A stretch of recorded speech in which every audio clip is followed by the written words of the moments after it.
Bonjour et bienvenue dans ce nouveau tutoriel. Donc vous voyez que là j'ai ouvert Blender, mais vous avez vu le titre, c'est Photoshop. Pourquoi? Tout simplement j'ai ouvert un fichier Blender, donc j'ai fait un plan, voilà, tout simplement j'ai fait un plan, et dans lequel j'ai créé une texture. Donc la texture, explique-moi un peu ce qu'on a mis. Alors on a, ici on va baisser un petit peu la force de la normale, ça sera beaucoup mieux. On va mettre du 0,3. Pour l'instant, on verra quand la texture sera mise. Donc comment j'ai fait cette texture pour le plan. Donc j'ai été chercher mon RBP non métallique. D'ailleurs, on va tout supprimer vu comment je travaille. On va le supprimer et je vais tout simplement aller chercher un Shift A, shader, une diffuse. Tac. Donc la diffuse, on va mettre le shader ici. On va mettre la normale ici et la couleur de la texture image ici. Alors ici j'ai une texture image qu'on a mis sur un inversé et le mieux c'est que je vous fasse voir directement tout à l'heure comment faire, sinon vous n'allez pas y arriver, vous n'allez pas trop comprendre. Alors ce que vous pouvez laisser pour l'instant, on va cliquer là-dessus, on va cliquer sur supprimer, on va cliquer sur supprimer ici. Alors, ce que vous pouvez mettre déjà, vous pouvez mettre ici une coordonnée texture qu'on va connecter l'UV sur un vecteur, un Shift A vecteur plaquage. Ensuite, le vecteur qui sort, vous le connectez à 3 textures images. Voilà. Et vous avez votre sortie qui est là. D'accord. Ici, votre plan, vous faites un. Vous passez sur tabulation, vous passez en mode edit, vous appuyez sur U et déplier. Tout simplement pour déplier l'image pour pouvoir appliquer la texture dessus. Là c'est un petit exercice, c'est pour montrer un peu ce que les textures donnent sur un plan, la texture qu'on va donner sur un plan. Alors ce que j'ai envie de faire, c'est de passer ici en mode edit, en mode fil de fer, aller taper sur la lettre W, faire une subdivision à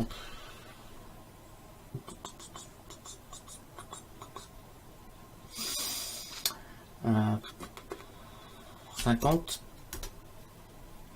faire un petit contrôle tab, sélectionner le vertex, on va sélectionner le vertex, un vertex là, on appuie sur l'édition proportionnelle avec O et on va pouvoir déplacer sur la verticale pour faire une courbe comme ça, parce que sinon on se rendra un peu moins, grâce à ça on va un peu mieux se rendre compte de ce que donne la texture avec un arrondi comme ça et l'éclairage. Voilà, c'est simplement pour voir ce que donne l'arrondi, enfin la texture qu'on va appliquer. Voilà, ça c'est fait. On peut sortir ici de Blender. Alors voilà ce que donnera à peu près la texture, mais on va la refaire. Tac. Donc j'ai testé hein, comme d'habitude. Donc je fais créer un dossier, enfin une image de 2000 pixels sur 2000 pixels en 72 pixels par pouce, couleur RGB 8 bits avec un fond blanc. On clique sur créer. Ici vous assurez bien que la couleur du premier plan est noir, la deuxième du second plan est blanc, donc noir et blanc.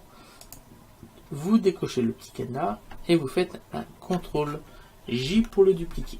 Vous revenez sur le premier et vous allez aller dans filtre, galerie de filtres. Une fois que ceci est fait, vous allez sélectionner la valeur dans les textures, le vitrail. Alors ici vous pouvez régler la taille de vos cellules et des petits traits noirs qui sont à côté pour différencier un peu les différents cuirs que vous allez mettre en place.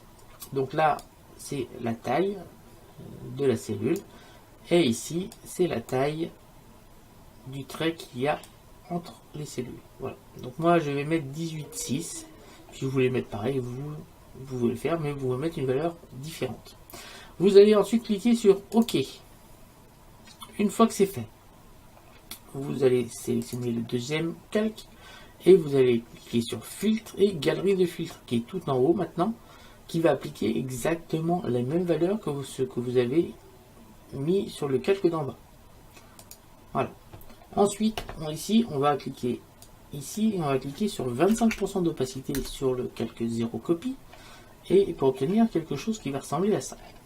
Voilà, on voit En gris clair, on voit en gris clair le calque 0 copie et en noir le calque 0. Vous sélectionnez avec Shift les deux calques et vous faites un petit contrôle up. On va rajouter maintenant quelque chose pour simuler la pilosité et les petits trous des poils dans un cuir qui est normal. Vous allez cliquer tout simplement sur bruit, dans filtre, bruit, ajout de bruit. Et là, vous mettez du 9% en gaussienne monochromatique. OK. Une fois que vous êtes là, vous allez faire un petit contrôle C. Vous allez aller dans couche. Vous allez créer une nouvelle couche. Et vous allez faire un petit contrôle V. Voilà. On vient de créer une couche alpha 1 qui est la couche pour le cuir. Donc on va pouvoir le renommer cuir. Voilà. Tac. Cuir. On va aller dans calque. Et là, on va cliquer sur un nouveau calque. Voilà. On va faire un Shift F5. Là, maintenant, vous allez pouvoir tout simplement cliquer sur une couleur et définir de quelle couleur vous voulez votre cuir. On va mettre un cuir comme ça, bleu, ça sera sympa. Voilà. On va cliquer sur OK et sur OK.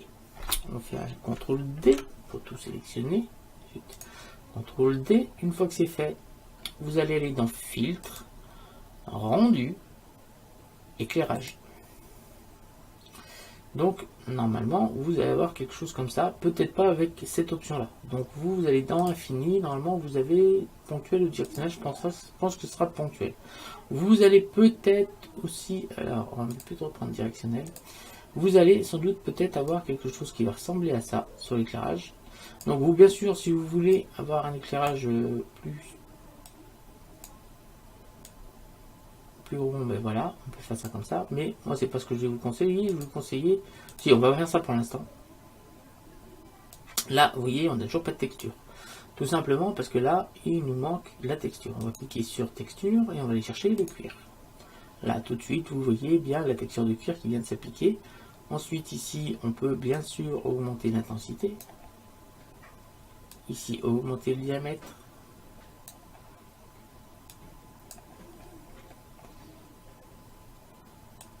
Voilà, on peut bien sûr augmenter le diamètre sans problème pour avoir quelque chose de sympathique. Mais le problème, c'est que si on regarde bien attentivement, la texture de cuir va suivre la source lumineuse.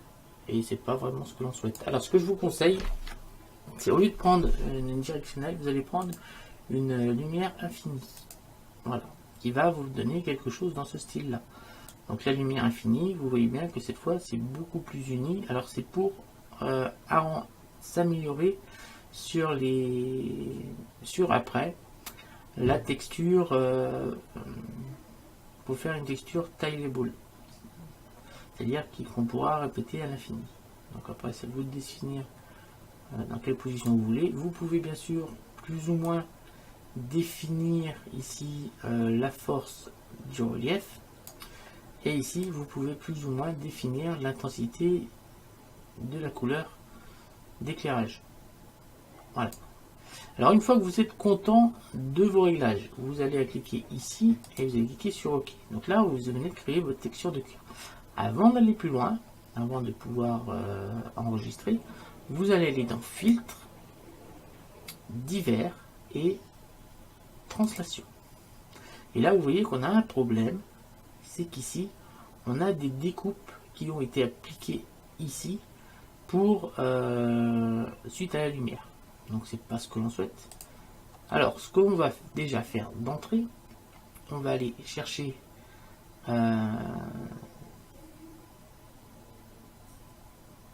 l'outil rognage. Non, CTRL Z. On va pas l'outil rognage, on va prendre le rectangle, ce sera plus simple. Et on va aller chercher ici, on va faire un cadre à l'intérieur. Voilà. Et on va appuyer sur. Cette fois, on va cliquer sur rognage et entrée. Voilà, ça fait la même chose. Alors maintenant, on va aller sur Filtre, Divers, Translation. Et là, on va cliquer Alors on va essayer de déplacer, mais normalement on a dû gommer ces petits problèmes de traits. Vous voyez bien que là maintenant on voit plus les traits. Donc tout fonctionne parfaitement. Mais par contre on était parti sur une image de 2000 pixels.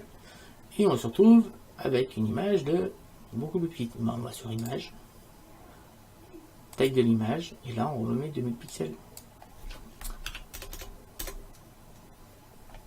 Donc on met bien 2000 pixels sur 2000.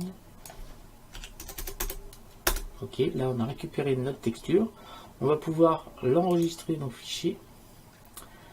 Enregistrer sous. Donc j'ai créé un dossier dans le bureau, un dossier de texture dans lequel j'ai créé un dossier de cuir. Et là on va marquer cuir bleu. Voilà, vous pouvez en faire d'autres si vous voulez. Pour l'instant moi je pense que on va faire comme cela. On va cliquer sur JPG. Donc on va mettre ça à la place de ça. Vous voyez bien, j'ai fait une texture marron. Alors ce que je vais faire, je vais effacer. On va sélectionner ça. On va supprimer un peu tous ces chutes. Supprimer. Oui.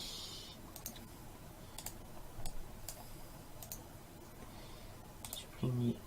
Oui. Et supprimer. Oui. Voilà. Donc là, on va l'appeler cuir bleu. Enregistrer. Ok. Alors si vous voulez un cuir d'une autre couleur, c'est tout simple. Hein. Alors il n'y a rien de plus simple. Vous allez dans image, réglage. Pour ça j'ai mis cuir bleu, mais je peux en mettre cuir tout court. Hein, parce que là, il suffit de venir là, on change la couleur.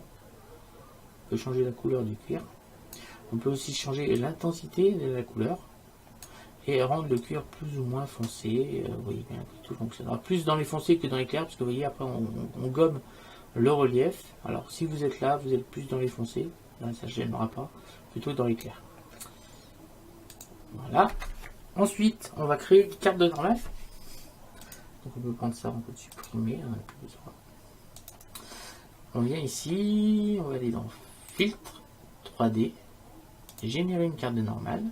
Donc ça va générer une carte de normale. Donc là on est bien parce qu'on voyait que soit on peut dire ce qu'il y a entre les fils de plomb là. On peut dire que ce soit des bosses ou des creux. Donc là c'est des creux. Si je clique là, ça va être des bosses. Vous voyez. Donc, je préfère quelque chose comme ça. On peut se débrouiller, dire qu'on veut un peu plus de flou, vous voyez, donc c'est quelque chose comme ça, mais c'est pas vraiment ce que l'on veut, parce qu'on perdrait tous les détails, et on peut bien sûr augmenter un peu les détails du relief. Donc moi j'ai mis 120%, et là je pense qu'on est bien. On va pouvoir cliquer sur OK.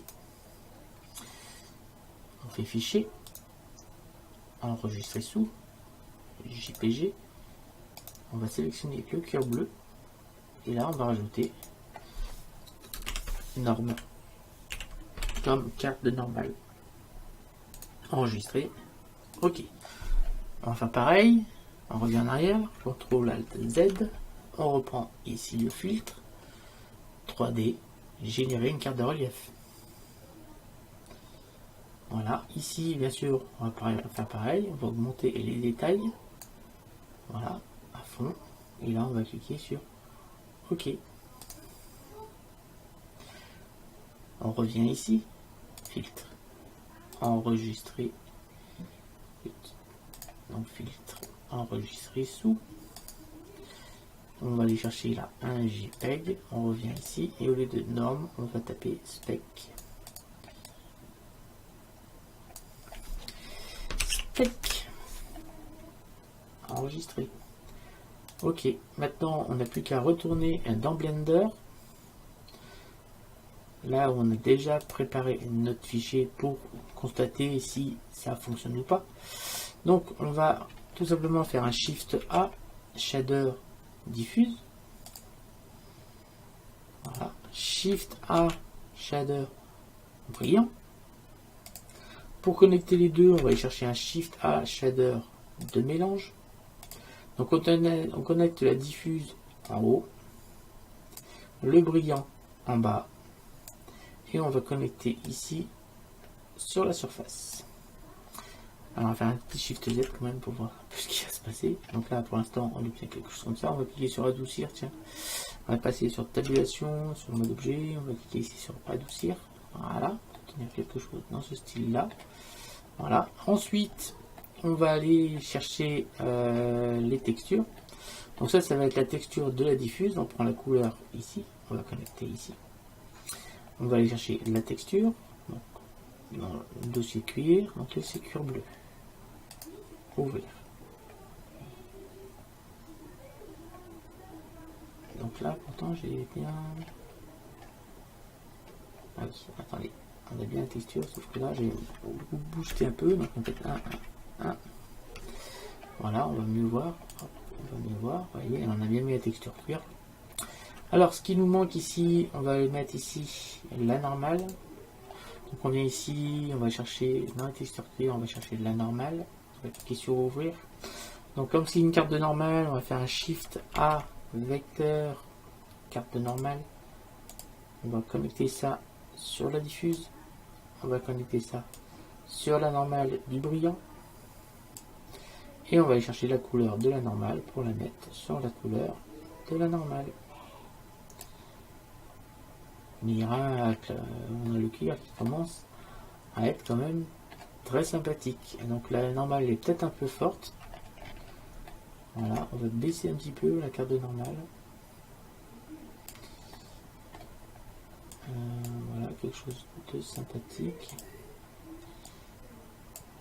Voilà, on va baisser aussi la rugosité ici, pour que ce soit un petit peu plus brillant. Voilà, vous voyez, quelque chose de quand même sympathique au niveau du cuir.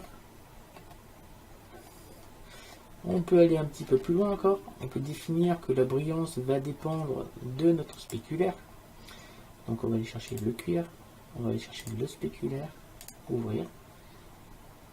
Tac, et on va connecter ça au fac de la brillance. Donc on obtient quelque chose comme cela. On va Shift A, couleur, inverser. Voilà, on obtient quelque chose comme cela.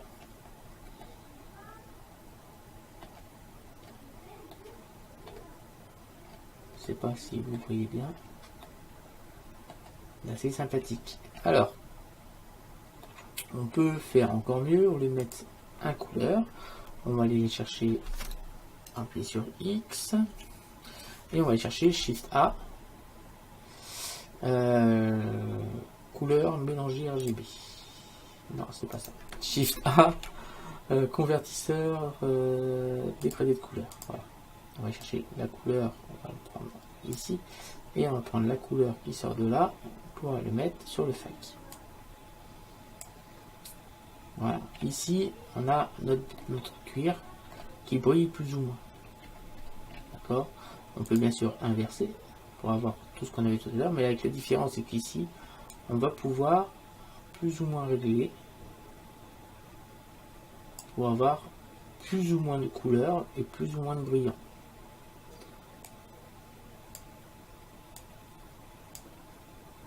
Vous voyez, on arrive quand même à régler assez finement. Alors, le fait d'avoir rajouté ça, ça va nous permettre ici de plus ou moins dupliquer nos textures. Voilà, on a mis un cuir beaucoup plus fin là. On peut zoomer, vous voyez, il n'y a pas de problème, tout fonctionne. Tout fonctionne très bien. Mais il y a quand même du cuir. Voilà, c'est la fin de ce tutoriel. On peut même aller un petit peu plus loin. On va aller prendre la couleur, on peut les choper sur le déplacement. Et là, on a boosté un petit peu l'effet relief. Alors là, bien sûr, hein, essayez de mettre les mêmes valeurs. Je vais mettre 2 et 2. Ça sera beaucoup mieux. Voilà, quelque chose. Donc voilà, on a divisé par 2 la taille de la texture. Vous voyez bien que tout fonctionne parfaitement. Et là, on a vraiment l'impression d'avoir quelque chose en cuir. Tout fonctionne très bien. Voilà, c'est la fin de ce tutoriel pour la création de votre propre texture de cuir. Donc vous pouvez bien sûr décider de mettre quelque chose comme c'était tout à l'heure. Voilà, un peu plus bleu avec de la brillance. Voilà, quelque chose comme cela. Alors je vais peut-être faire avec le rendu comme ça pour savoir un peu ce que ça peut donner comme texture. Je vais aller ici, tac, et sur visibilité de rayon, je vais faire ça, comme ça on aura quelque chose de beaucoup mieux pour la texture de cuir. Donc là, ça va être la fin de ce tutoriel. Donc, je vais faire un petit contrôle Alt 0. On va verrouiller caméra à la vue. On va tirer Shift, on va venir là.